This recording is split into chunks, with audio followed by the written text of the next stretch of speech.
და სასოფლო საქმე იყო საკმაოდ ბევრი, აი გზა და ხიდის გაკეთება ძირითადი ეს იყო. სოფლის სირცხვილი იყო ჩვენი სოფლის მუცოს ტერიტორიაზე, რომ საცალფეხო ხიდები და გზები იყო და კლდეებზე გადასასვლელი ბილიკების სახოვებს რო ეძახოდით. ისინი რომ გამართული და უსაფრთხო არ ქონოდა, თქო არდოტლები ძალიან დაგვრცინებდნენ.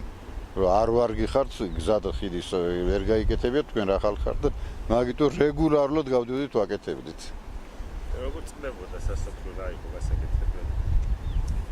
სოფელში ვინმე უმეტესად თაფო რა იყო ხოლმე მე რომ მახსოვს. აი ხონეს რო ცხოვრობდით, ხონეს პარასკევი არის უქმი, ხელუძრავი.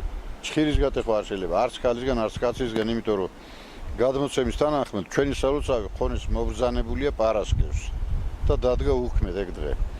და ხონიდან რომ ჩამოხვალ და წყალზე გახვალ, იქ რაც გინდა აკეთე, ხონის ტერიტორიიდან რომ გამოდიხარ.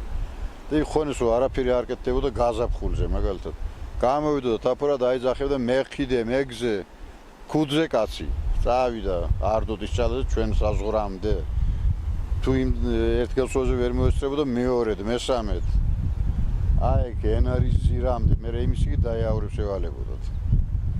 ეს მისულთ საკეთები რაც იყო და აქაც და ეხლა უკვე დანაწილებული აქვს რომ ეს მხიც მევაკეთებ ის შენ გააკეთე შენ აღარ არის ხალხი რა ცოტანი არიან და სასოფლო საქმეები ეგრე კეთდებოდა.